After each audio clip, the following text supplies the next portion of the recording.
안녕하세요. 가치회사TV입니다. 지난번에 제가 신한지주 관련해서 악재 폭탄이다 라고 말씀을 드리고 바닥을 확인할 때까지 매수를 보류해야 한다 라는 의견을 드렸었는데 이번에 어제죠. 신한지주가 가상자산 커스터디 진출을 늦게 해서 다른 금융사들, 은행들에 비해서 뒤처질 거다 라고 말씀을 드렸었는데 신한지주가 KDAC라고 한국 디지털 자산 수탁이라는 회사가 있거든요. 여기에 지분 투자를 해서 진출한다고 했어요. 제가 징계가 확정되면 자회사 편입이나 신규 사업 진출을 못한다고 근거를 대면서 악재다, 바닥을 확인해야 한다 라고 했었는데 이걸 잘 비켜갔죠. 자회사 편입도 아니고 전략적으로 투자를 하면서 이 KDAC한테 보안과 컴플라이언스, 커스터디 경험을 제공하겠죠. 이 KDAC는 신한을 등에 업고 영업을 할 거고요. 나중에 징계가 끝나고 KDAC의 지분을 더 늘려서 자회사로 편입을 할 수도 있겠죠. 제가 이 부분에 대해서 신한지주가 해결책을 제시할 거다. 그래서 나름의 돌파구가 나온다면 투자를 고려해도 괜찮겠다 라고 말씀을 드렸었는데 이 정도면 나름 돌파구 제시가 잘 됐다고 볼 수 있겠어요. 리스크가 해소됐다고 판단해도 괜찮지 않을까 생각을 합니다. 이 뉴스가 나오고 나서 4%가 넘게 올랐더라고요, 오늘. 어쨌든 이건 다른 얘기고요. 오늘 같이 볼 종목은 한국셀석유예요. 뭐 이 종목을 아실까 싶기도 하지만 아주 잠잠한 종목입니다. 공시도 실적 발표 공시, 주주총회 결과 공시 이런 거밖에 없어요. 실적 공시를 제외하면 1년에 공시가 10개도 안 나오는, 뉴스도 10개도 안 나오는 그런 굉장한 종목입니다. 일단 뭐 하는 회사냐면 윤활유를 만들어서 팔아요. 그게 끝입니다. 윤활유를 파는 회사고 산업의 성장성은 그렇게 크지 않아요. 기계장치에 많이 들어가는데 사실 대표적으로 엔진오일이거든요. 근데 이게 자동차도 전기차로 다 바뀌고 있고 엔진오일의 시장 규모도 점점 축소되겠죠.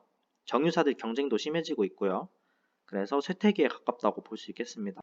이게 로열 더치 쉘이라는 글로벌 유명 석유 회사와 극동 정유공업의 합작품이에요. 1968년에 극동정유공업과 합작을 해서 69년에 극동정유공업과 극동석유를 극동쉘정유와 극동쉘석유로 바꿉니다. 자기들 이름을 중간에 껴 넣은 거죠. 그리고 73년에 극동쉘 판매를 세워서 국내에 유통을 했어요. 그러다가 77년에 이 로열 더치 쉘이 한 발을 뺍니다. 왠지는 묻지 마세요. 모릅니다. 극동셀 석유와 극동셀 판매를 현대에 팔아요. 갑자기 현대가 왜 나와 하실 수도 있는데 이게 현재의 현대 오일뱅크가 됐습니다. 대충 이해가 되시죠? 그러면 하나 뭐가 남아요? 극동셀 정유가 남죠? 이거는 가지고 가다가 87년에 로열 더치 쉘에서 극동석유가 가지고 있던 지분을 인수를 합니다. 그래서 극동이라는 이름을 빼버리고 한국셀석유로 바꿔요. 그리고 그 다음 해인 88년에 상장을 합니다. 어떤 흐름인지 아시겠죠? 그러면 한국셀석유의 최대 주주는 누구겠어요? 로열터치 셀이겠죠? 그 셀에서 53.85%의 지분을 가지고 있습니다. 매출 비중은 이 회사가 뭐 다른 거 하는 회사가 아니에요. 처음부터 끝까지 윤활유와 그리스입니다. 현재가는 25만 5,500원, 시가총액 3,322억에 형성이 되어 있고요. 주가 추이를 보시면 쭉 내려오고 있죠. 뭐 별다른 뉴스가 있고 그런 게 아니라 그냥 쭉 떨어지고 있는 상태예요. 뒤에서 설명을 드릴 건데 이익이 점점 떨어지다 보니까 배당도 줄어들고 성장성도 없어요. 그래서 떨어지는 중입니다. 보시면 약간 계단식으로 떨어지고 있죠. 연말에 배당락 맞으면서 떨어졌다가 회복 못하고 횡보하다가 또 배당락 맞고 또 회복 못하고 떨어지다가 또 배당락 이걸 반복하고 있어요. 그래서 이번에도 배당락 맞고 떨어졌죠. 저렇게 솟아오른 이유는 저게 24만 원일 때 배당 수익률이 8%인가 나왔을 거예요. 그래서 고배당주로 주목을 한번 받으면서 상승이 나왔었습니다. 별다른 뉴스는 정말 없어요. 제가 구글에 검색까지 해봤는데 별 내용이 안 나오더라고요. 뭐 원유 가격 하락으로 인한 수혜주 뭐 이런 내용이 있긴 한데 4월에서 5월에 이 주식을 샀으면 지금쯤 후회를 하고 있지 않을까? 이런 생각이 들어요. 이런 주식들은 한번 잘못 들어가면 영원히 못 나옵니다.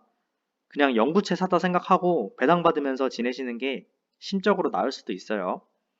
어쨌든 재무제표를 보시면 제가 오른쪽에 20년 3분기까지 실적을 써놨거든요. 보시면 매출액도 뭐 현상 유지 정도 아니면 소폭 하락하고 있죠. 영업이익과 당기순이익도 하락 중이다가 이번에 아마 조금 올라오지 않을까 생각을 해요. 그리고 보시면 부채가 좀 낮죠. 이 한국셀석유가 무차입 경영을 하겠다고 2000년부터 차입금 없이 운영을 하고 있어요. 무차입인데 부채 400억은 왜 있냐? 라고 생각하시는 분들은 회계 공부를 조금 하셔야 돼요. 이게 돈을 빌리는 것뿐만 아니라 매입 채무도 있고요. 또 배당금 지급하기 전에 의결을 하면 이익금에서 미지급 배당으로 계정이 바뀌거든요. 이게 또 부채로 잡히고 어쨌든 돈을 안 빌려왔어도 줘야 하는 돈이 있으면 일단 부채 계정입니다. 회사에서 말을 하는 게 우리는 성장성보다는 유동성, 유동성보다는 안정성을 중시한다 라고 했어요. 이 말은 공격적인 투자가 없을 거라는 소리죠. 무차입이다 보니까 낼 이자도 없고 당장 이익이 제로가 나와도 회사 입장에서는 흔들릴 일이 없는 상황이에요. 금융 수익이 4억 3,500만 원인데 금융 비용은 227만 원입니다. 저번에 하이트 진로 홀딩스인가 금융 비용만 1년에 200억이라고 했잖아요. 그에 비해서 이 정도면 아주 양호한 재무 상태라고 할 수 있겠죠. 그리고 순이익률도 높은 편이고 점점 하락하고 있긴 하지만 이건 정유사들끼리 경쟁이 심해져서 어쩔 수가 없어요. 판매 관리비에서 비용이 그만큼 많이 발생하는 거죠. 다른 회사들도 윤활유 부문에 많이 참여하고 있다고 합니다. 한국셀석유의 점유율은 10%라고 해요. 다만 정확한 정보인지는 모릅니다. 아무리 인터넷에 뉴스로 나온 거라고 해도 다 믿으면 안 되겠죠. 그렇고 PER은 20에서 유지가 되고 있어요. 여기서 주의 깊게 봐야 될 부분은 밑에 배당 성향 부분입니다. 아주 드라마틱하죠. 이익의 대부분을 배당으로 뿌리고 있어요. 회사 내에 현금 자산이 300억 정도 있고 그 정도면 위기 상황에 대응할 수 있다고 판단을 하는 것 같아요. 유보금을 늘리진 않고 있죠. 마지막으로 2020년 재무제표를 가지고 목표가 산정을 해보자면 매출액이 3분기까지 1,500억이니까 2,000억을 잡고 당기순이익도 194억이잖아요. 이걸로 순이익률을 계산을 해보면 3분기까지 12.9%가 나오거든요. 근데 12%만 잡고 계산을 해보면 이렇게 나와요. 산출되는 EPS가 18,461원입니다. 이러면 배당금도 18,000원이 나오겠죠. 거기에 PER 20을 적용하면 36만 9,220원, 대략 37만원 정도 나오는데 21년 1분기 실적이 나와서 21년 예상 EPS가 산출이 되면 목표가는 수정될 여지가 있겠고 PER은 제가 볼 때 20이 계속 유지가 될 것 같거든요. 왜냐면 주가 나누기 EPS가 PER이잖아요. 근데 EPS 대부분을 배당으로 뿌리다 보니까 배당 수익률 5%에서 주가 방어가 이루어진다고 하면 PER은 20일 수밖에 없거든요. 그래서 PER은 수정을 안 한 상태로 목표가를 37만원을 잡고 1분기 실적에 따라서 21년 목표가를 새로 세우는 게 맞는 대응이겠다는 생각이 들어요.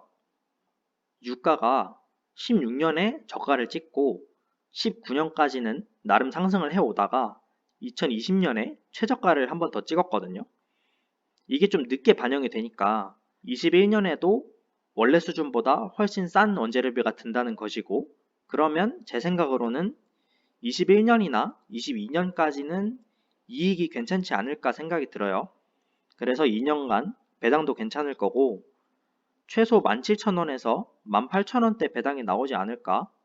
그러면 주가는 34만원 선까지는 봐도 괜찮지 않을까 하는 생각이 듭니다. 34만원이면 시세 차익 33%예요.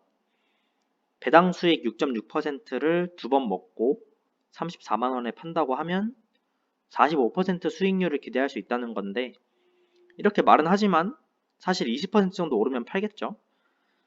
어쨌든 여기까지 보고 내일 다시 돌아오겠습니다. PPT 만드는 것도 이제 구성이 좀 잡혀서 만드는 게 조금 빨라졌거든요. 당분간은 이 구성대로 진행을 하겠습니다. 이런 내용이 들어갔으면 좋겠다 하는 부분이 있으시면 댓글로 적어주세요. 시청해주셔서 감사합니다.